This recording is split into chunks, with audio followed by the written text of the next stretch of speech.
Dalawang inihinalang biktima ng summary execution natagpuan sa Ilocos Sur. Samantala, narito naman sina Suzy at Pia. Thank you so much, Rhea.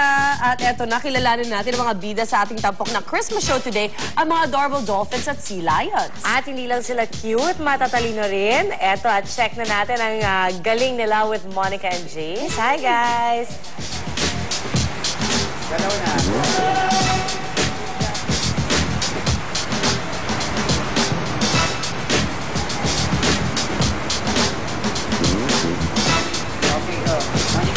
Wow! Talaga bang nakakamangha yung nakita natin, Jace, no? Nakita mo ba yun? Sobrang galing, di ba? Correct. Yan ang gagawin ng ating Angels of the Sea na sila Tutti and Fruity. Dito sa show nila sa Cubao, Quezon City. Yes, Galing, di ba? at nakita na natin yung ibang mga tinatawag nilang trained behaviors itong sina Tutti and Fruity. Pero alam mo, Jace, gusto ko malaman kung paano ba talaga nila ginagawa yung mga trained behavior na yan. At para pag-usapan nga yan, kasama natin ngayon si Mr. Gogoy Avelino, ang president ng Indophil Underwater Unlimited. Hello, sir. Good morning. Sir. Welcome. Sa unang Morning. Yes. Alright. So, sir, usually naman kapag dolphins talaga, Jace, so alam natin na talagang magaling sila na sumunod ng mga trained behaviors. So, ano po ba yung mga kayang gawin nila Tutti and Fruity? Aba, marami. Like, marunong yan mag-hula hoop. Hula hoop. Tapos, so, yun po ba yung nakita natin kanina? Like, hindi, mag-hula hoop yun. Ito, naghahalikan sila. Ang tawag po dyan, kissing. Kissing, yes. Wow. Ano po yung pinaka-featured trick po ng, or featured behaviors ng mga dolphins? Well, these are warm-bodied mammals, no? So they can breathe outside the water. They don't have to be in the water all the time. Ito na nga po, nakita ko sila dito eh.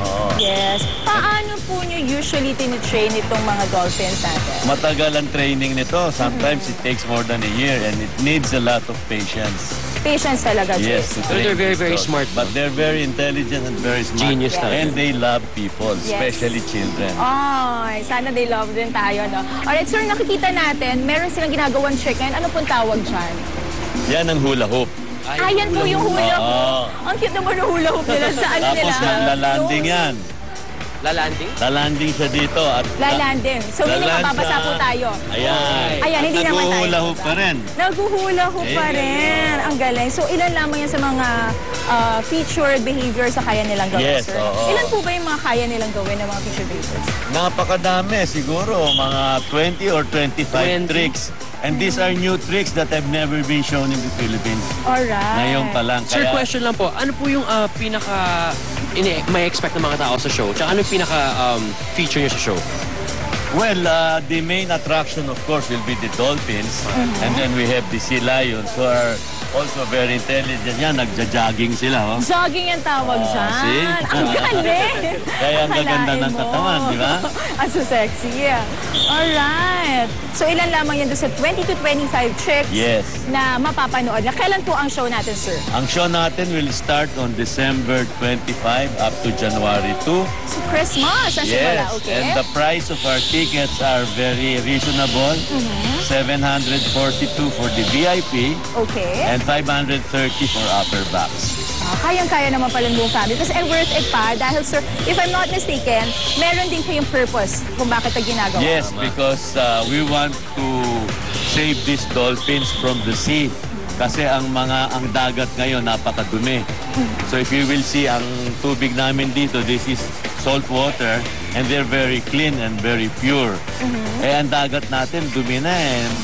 Ang buhay ng dolphin sa dagat 30 years na lang eh. Yes. While in captivity, up to 50 years. Kaya kailangan talaga i-promote natin ang marine conservation. Absolutely. Sir, ang question, ito po bang show natin interactive din sa audience or purely pwede lang manood? No, it's interactive because itong mga dolphins natin marunong mag-mathematics to. Wow! So nakiki-interact ang mga bata. Alright. So, naku, kailangan nila mapanood yan ng first hand at live.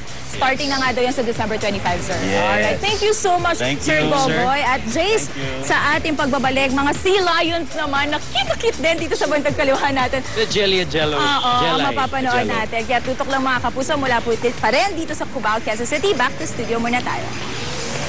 Cute!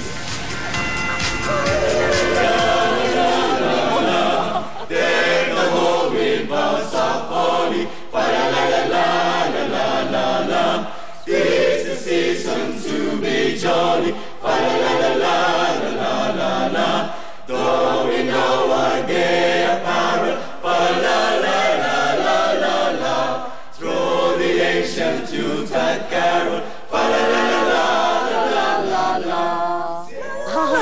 Sing Noel! Sing Noel! Hi! At sa mga naghahanap pa rin ng swerte ngayong Kapaskuhan, tamang-tama ang pagtutok nyo ngayong umaga. At narito na muli ang ating pinakaabangang UH Christmas Pabuenas! Wala talaga. Walang gumagana. Ako lang yan. Okay. Kaya kung wala kayo napanalunan sa mga Christmas party nyo, now is your chance para manalo.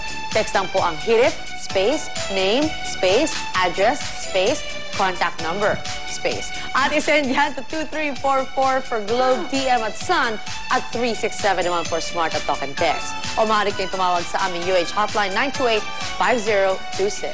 Kaya mga kapuso, mag-text na o tumawag para mag-register o tumutok buong umaga sa unang hirit.